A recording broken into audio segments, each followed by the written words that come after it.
Okay students,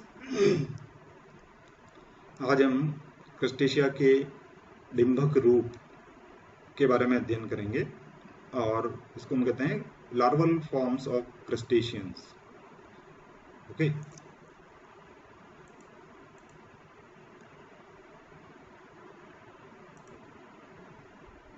crustaceans क्या है? Crustacean जो हैं वो आर्थ्रोपोड्स हैं। इनकी बॉडी जो है वो एक काइटिनस एक्सोस्केलेटन से ढकी रहती है जो कि इनका प्रोटेक्शन करती है।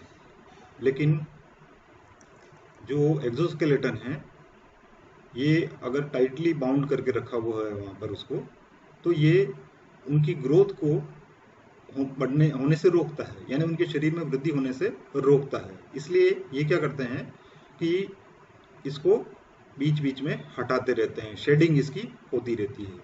तो जो लार्वल स्टेजेज हैं ये फीड करती है और ग्रो करती है एडल्ट बनने के लिए।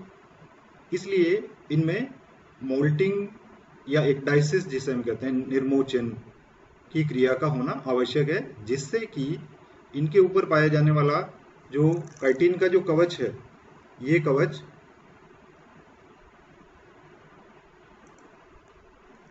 कुछ समय के लिए ये कवच जो है वो हट जाए वहां से, ताकि वो ग्रो कर सके। तो इसलिए क्रस्टेशिया में जो लार्वल स्टेजेज हैं वो मोल्टिंग के समय पर अपने स्ट्रक्चर और साइज को चेंज करती है, इसलिए वो अपनी पहले वाली अवस्था से अलग होती है। क्रस्टेशिया जो है वो क्यूवियर और लेमार्क के द्वारा ये ग्रुप जो है वो बनाया जाता है। और हम जानते हैं कि क्रस्टेशिया के सभी प्रमुख वर्गों में, क्रस्टेशिया के सभी प्रमुख वर्गों में लार्वा या डिंभ की अवस्थाएं पाई जाती है और इनमें मेटामॉर्फोसिस होता है।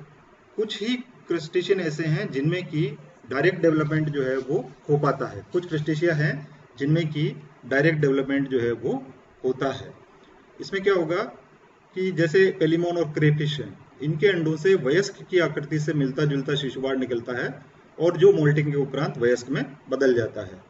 ऐसे प्राणियों के अंडे जो हैं वो बड़े होते हैं और पीतक वाले होते हैं, अधिक पीतक वाले होते हैं, जिससे कि वो लार्वा का पूरा जो अंडे के अंदर जो डेवलपमेंट हो रहा है, भ्रूण का पूरा डेवलपमेंट वो कर सके। जबकि अधिकांश क्रस्टेशियन में इनडायरेक्ट डेवलपमेंट होता है, यानी कि बीच में एक लार्वा अवस्था जो है वो पाई जाती है। तो उनके अंडे जो हैं वो छोटे और कम पीतक वाले होते हैं। तो कम पीतक वाले छोटे अंडों में कायांतरण की क्रिया होती है और जो अंडों से जो लार्वा निकलता है वो परिवर्तन की विभिन्न अवस्थाओं में कायांतरण करने के बाद में वयस्क बनते हैं। तो इसमें कई डिंभक रूप जो हैं वो पाए जाते हैं और एक डिंभक रूप दूसरे में परिवर्तित होकर के ही वयस्क की अवस्था तक पहुंचता है। इसको आप समझिए इस तरह से कि जैसे हमने कहा था कि बीच वाली जो स्टेज है उनमें जबकि उसके अंदर कायांतरण हो रहा है, यानी वो जो उसके ऊपर जो हार्ड कवच जो है वो हट रहा है, उस समय पर उसके अंदर ग्रोथ जो है हो सकती है। और मैंने आपको ये कहा था कि जो पिछला लार्वा अवस्था थी उससे ये जो नया स्टेज आई है ये विकसित होगी, यानी एक से अधिक प्रकार के लार्वा जो हैं वो यहाँ पर पाए जाते हैं। उनके बारे में हम यहाँ पर आगे चर्चा करेंगे कि किस किस प्रकार के लार्वा जो हैं वो इनके अंदर पाए जाते हैं। ओके, तो क्रस्टेशिया में सभी क्रस्टेशिया में जो डेवलपमेंट होता है वो सबसे पहले एक फ्री स्विमिंग लार्वा से स्टार्ट होता है और इसको नोप्लियस कहा जाता है। तो क्रस्टेशिया प्राणियों के नोप्लियस सबसे पहला और आधारभूत लार्वा है, यानी ये सबसे पहले बनने वाला लार्वा है। इसका नामकरण जो है वो मुलर ने साइक्लोप्स की प्रारंभिक अवस्थाओं के लिए किया था और आजकल ये नाम जो है सभी क्रस्टेशियंस के ऐसे डिंभक के लिए प्रयुक्त होता है जिनमें कि नोप्लियस लार्वा के लक्षण जो हैं वो पाए जाते हैं। तो मैं बता रहा था आपको कि इनमें डायरेक्ट और इनडायरेक्ट डेवलपमेंट दोनों होते हैं। यानी डायरेक्ट डेवलपमेंट क्या होगा, जिसमें कि वयस्क पूर्ण वयस्क के रूप में शिशु जो है वो बाहर आता है, और इनडायरेक्ट डेवलपमेंट वो होगा जिसमें कि वो विभिन्न अवस्थाओं से गुजरता हुआ लार्वा जो है वो बनेगा। तो जो ऑफस्प्रिंग जो कि हैचिंग के समय, अंडे, हैचिंग का मतलब अंडे से निकलने वाले में, उनके पेरेंट्स से मिलता है जनरल स्ट्रक्चर में, ऐसे डेवलपमेंट को डायरेक्ट डेवलपमेंट, प्रत्यक्ष परिवर्धन या एपिमॉर्फिक डेवलपमेंट कहते हैं। लेकिन जब अंडे से निकलने वाला नया जो प्राणी है वो डिफरेंट होता है एडल्ट से, और ये वयस्क अवस्था प्राप्त करने के लिए अपने आप में कई परिवर्तन जो है वो करता है, तो ऐसा डेवलपमेंट जो है वो इनडायरेक्ट या अप्रत्यक्ष या मेटामॉर्फिक डेवलपमेंट कहलाता है। ओके, अब आर्थ्रोपोडा क्या है? आर्थ्रोपोडा का मतलब क्या होता है? आर्थ्रो मीन्स आपने पढ़ा है पहले, ये फर्स्ट ईयर में पढ़ा होगा इसके बारे में, कि आर्थ्रो मीन्स जॉइंटेड, पोडा मीन्स लेग। तो आर्थ्रोपोडा में कई अलग अलग ग्रुप जो हैं वो बने हुए हैं, जैसे एरेक्निडा, क्रस्टेशिया, इंसेक्टा, डिप्लोपोडा और किलोपोडा। जब आर्थ्रोपोडा का महत्व पढ़ रहे थे तब मैंने इनके विभिन्न लाभ और हानि के बारे में आपको वहां पर बताया था। ओके, तो ये ग्रुप है इसमें, और हम बात कर रहे हैं यहाँ पर ये जो क्रस्टेशियन वर्ग है इसमें कौन कौन से लार्वा जो हैं वो पाए जाते हैं। तो क्रस्टेशियन में कौन कौन सी चीजें आती हैं? श्रिम्प, क्रेप, लॉबस्टर और बार्नेकल्स, ये क्रस्टेशियन प्राणी हैं। तो अब हम आते हैं कि different larval forms of crustacea. इसमें हमने आपको ये कहा है कि क्रस्टेशिया में जिनमें इनडायरेक्ट डेवलपमेंट हो रहा है उनमें जो पहला लार्वा है उसको प्रायः नोप्लियस कहा जाता है। ओके, इसको नोप्लियस कहा जाता है। इसके जो विभिन्न अवस्थाएं हैं उनको हम देखें, अगर नोप्लियस लार्वा की विभिन्न अवस्थाओं के बारे में अगर हम बात करें तो हम ये कह रहे हैं कि जैसे मैंने बताया था कि ओएफ मुलर ने 18th सेंचुरी में नोप्लियस लार्वा को डिस्कवर किया था, और इन्होंने ये कहा कि ये फर्स्ट फंडामेंटल स्टेज है सभी क्रस्टेशियंस में, यानी जो पहला जो लार्वा निकला है वहां पर वो क्या होगा? आपका नोप्लियस लार्वा होगा। इसका शरीर जो है वो सूक्ष्म यानी छोटा होता है और अंडाकार होता है। अनसेगमेंटेड यानी इसमें खंड नहीं दिखेंगे आपको। With a large सिफिलोथोरेक्स and A rudimentary abdomen, यानी इसका अविखंडित भाग जो है 3 भाग, आगे सिर, बीच में धड़ और पीछे की ओर द्विपालिक उदा में विभक्त होता है, और सिर में एक अयुग्मित अवृंत मीडियन आई, मध्यवर्ती आंख जो है वो पाई जाती है। There is a single median eye, जिसको कि नोप्लियस नेत्र भी कहा जाता है। इसमें इसके अलावा अगर हम बात करें कि ये जो आंख है ये 3 या 4 नेत्रकों से बना होता है, और इसमें लावी शूक युक्त 3 जोड़ी असंधित उपांग पाए जाते हैं। जबकि हमने कहा था कि आर्थ्रोपोडा जो है वो क्या है? आर्थ्रोपोडा का मतलब ही जॉइंटेड लेग होता है। तो ये क्योंकि एक अविकसित अवस्था है जिसको वयस्क तक पहुंचने के लिए समय लगेगा, तो ये उपांग इसको तैरने में मदद करते हैं। ओके, उपांग का एक जो प्रथम जोड़ा है वो यूनिरेमस होता है, यानी एक शाखी होता है। अभी डायग्राम बताऊंगा मैं आपको, तब आपको और क्लियर हो जाएगा ये। और आगे चल करके ये वयस्क में एंटीन्यूल बनाता है। जो अपेंडेजेज हैं उसके दूसरे और तीसरे जोड़े जो हैं वो बाइरेमस होते हैं। ध्यान रखिए, पहला जो है वो यूनिरेमस होता है यानी एक ही शाखा होती है, जबकि दूसरा और तीसरा जो है वो बाइरेमस होता है यानी उनमें 2 शाखाएं होती हैं। और ये दूसरा जो है वो आगे चल करके श्रृंगिका में, और तीसरा जो है वो आगे चल करके और मैंडिबल बनाता है। तो इनके जो नेथोबेस हैं, चवर्ण प्रवर्ध या जिनको हम कहते हैं, इनके आधार पर शूल जो हैं वो पाए जाते हैं। इसके डायग्राम में मैं आपको ये सब चीजें और डिस्कस करूंगा डिटेल में। तो डाइजेस्टिव सिस्टम होता है जो कि ये प्लैंकटन यानी प्लवकों के ऊपर निर्भर रहता है भोजन के लिए। पोस्टीरियर एंड में आपके एक कॉडल फॉर्क जो है वो पाया जाता है। नोप्लियस लार्वा वृद्धि करता है और कई मोल्ड करता है, और finally developed into next larval stage that is metanauplius. ये बाद में मेटानोप्लियस के अंदर कन्वर्ट हो जाता है। इसको भी स्ट्रक्चर हम डिटेल में पढ़ेंगे। ये नोप्लियस लार्वा है। ओके, नोप्लियस लार्वा है। तो हमने कहा था कि ये आगे चल करके आपका एंटीन्यूल बनाता है, ये एंटीना बनाएगा, ये एंटीन्यूल बनाएगा, और ये आगे चल करके मैंडिबल बनाएगा। और हमने कहा था कि ये जो है वो एक शाखित होता है और ये जो है वो द्विशाखित होते हैं। इस तरह से ओवल बॉडी होती है इसकी, और पीछे जो है वो इसका ये भाग जो है वो पाया जाता है।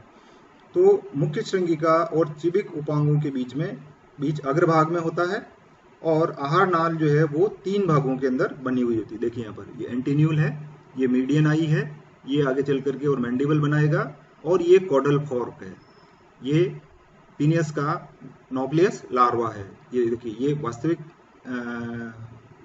फोटो है इसका, और ये इसका एक डायग्राम है, जिससे कि हम आसानी से इसके स्ट्रक्चर को समझ सकते हैं।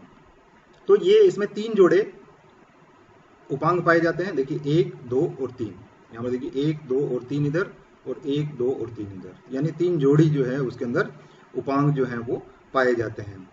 तो ये तैरता है, और ये लार्वा क्रिस्टेशिया वर्ग के सभी सदस्यों के अंदर किसी न किसी रूप में पाया जाता है। अब कौन कौन से हैं, जैसे ब्रेकियोपोडा, कॉपीपोडा, सीरीपीडिया और मेलाकोस्ट्रेका में, यूफिसिया और लूसीफर में पाया जाता है। इसमें ऑस्ट्रोकोडा में क्या होता है कि अंडज यानी अंडे से निकलने के बाद में नोक्लियस जो है वो द्विकपाटी पृष्ठवर्म यानी कैरापेस की स्थिति में पाया जाता है। यानी इसके अंदर, यहाँ तो आप सिंगल वाल देख रहे हैं इसका, लेकिन उसके अंदर 2 वाल जो हैं वो पाए जाते हैं। तो ये नवजात जो है जैसे ही बाहर निकलता है तो फ्री लिविंग होता है, फ्री स्विमिंग होता है। ये जो इसके उपांग हैं इनकी सहायता से ये तैरता है और प्लैंकटन पर भोजन के लिए निर्भर रहता है। तो इसमें धीरे धीरे निर्मोचन होते हैं, और ये नोप्लियस जो है वो लार्वा के अंदर, नोप्लियस जो है वो मेटानोप्लियस के अंदर बदल जाता है। लेकिन एक ध्यान रखिए आप यहाँ पर कि जो ब्रेकियोपोड हैं उनमें नोप्लियस सीधा एडल्ट के अंदर परिवर्तित हो जाता है। ठीक है, तो बाकी प्राणियों में नोप्लियस जो है वो एक एक निर्मोचन के बाद में अलग अलग अवस्थाएं बनाता है, जिनको कि हम इंस्टार्स कहते हैं या निर्मोक कहते हैं, और वयस्क अवस्था तक पहुंचने के पहले ये कई विभिन्न लार्वल स्टेज से गुजरता है। जो सेकंड स्टेज है इसकी, जैसे हम बात करें अगर झींगे की, तो उसमें नोप्लियस जो है वो मेटानोप्लियस के अंदर कन्वर्ट होता है। दूसरा लार्वा लेते हैं हम इसका, वो है मेटानोप्लियस। मेटानोप्लियस लार्वा को अगर हम देखें यहाँ पर, तो नोप्लियस से मिलता जुलता ही लार्वा है। जैसे सम नोस्टोट्रेका जैसे कि एप्पस में है, नोप्लियस लार्वा मेटानोप्लियस के अंदर ट्रांसफॉर्म होता है, जो कि स्लाइटली लार्जर होता है, बड़ा होता है नोप्लियस से, और इसमें सिपेलोथोरेक्स, एब्डोमेन और कोडल फर्का जो है वो पाए जाते हैं। डायग्राम में मैं आपको दिखाऊंगा कि किस तरह से इसमें कोडल फॉर्क जो है वो पाई जाती है। इसमें भी एक सिंगल मीडियन आई होती है, और एंटीन्यूल जो है वो अशाखित होता है, यूनिरेमस होता है और सेंसरी होता है। लेकिन इसमें एंटीना जो है वो बड़ा हो जाता है, बाइरेमस होता है, और लोकोमोटरी फंक्शन यानी गति में ये सहायता करता है। मैंडिबल जो है वो साइज में छोटे हो जाते हैं, और अब ये काम में आने लग जाते हैं, भोजन को काटने के लिए, चूसने के लिए उसमें परिवर्तित हो जाते हैं। डायग्राम देखिए आप इसका, यहाँ पर हम दोनों ही, एक ये इसका ओरिजिनल डायग्राम है मेटानोप्लियस, और ये इसका स्ट्रक्चर है। देखिए यहाँ पर ये मीडियन आई है ना, ये इसका फ्रंटल सेंस ऑर्गन है, ये दोनों तरफ जो बने हुए हैं ये इसके फ्रंटल सेंस ऑर्गन है। डायग्राम में हमारे को इतना क्लियर नहीं हो रहा है, ये मैंडिबल हो गया इसका, और ये फ्रंटल सेंस ऑर्गन हो गए, और ये आपका एंटीना है जो कि आपको यहाँ पर ये इस तरह से दिख रहा है, और ये एंटीन्यूल हैं जो लंबे हो रखे हैं यहाँ पर देखिए इसमें, और ये वाला जो भाग है इसका वो एंटीना है, एंटीन्यूल, एंटीना, और जो मैंडिबल हैं वो छोटे हो गए हैं। देखिए यहाँ पर ये मैंडिबल हो गए हैं, इसके यहाँ पर मैंडिबल आगे की ओर आ गए हैं ये, और इसमें ये मैक्सिलिपेड्स जो हैं वो बन गए हैं, और लास्ट में कॉडल फॉर्क जो है आ जाती है। इस डायग्राम में आपको और क्लियर दिख रहा है, ये होगी, और ये आपका एब्डोमेन हो गया। ठीक है, तो स्ट्रक्चर देखिए, मीडियन आई, ये फ्रंटल सेंस ऑर्गन हो गए, एंटीन्यूल, एंटीना और मैंडिबल, ये 3 ही हैं। तो ये बाइरेमस हैं दोनों, और ये अशाखित होता है। ये सिर वाला भाग हो गया, जहां पर कि आपका आई है, एक मीडियन आई है, और ये इसका एब्डोमेन हो गया और ये कॉडल फॉर्क हो गया। ठीक है, तो इसकी अगर हम थोड़ा और डिटेल में इसके बारे में बात करें कि ये न्यूक्लियस से मिलता जुलता ही है लार्वा, पिछली जो स्टेज हमने देखी थी उससे मिलता जुलता है, लेकिन इसमें बॉडी सेगमेंट जो हैं वो ज़्यादा हो गए हैं। पहले हमने देखा था कि एक सिंगल सेगमेंट था वहाँ पर, और इसके अंदर ये डिफरेंट सेगमेंट जो हैं वो बन गए हैं। तो उधर में जो है वो अध्यावशेष में ही विभक्त रहता है कि ये ट्रू सेगमेंटेशन जो है वो नहीं है। तो इसमें उपांगों के 4 जोड़े भी हमें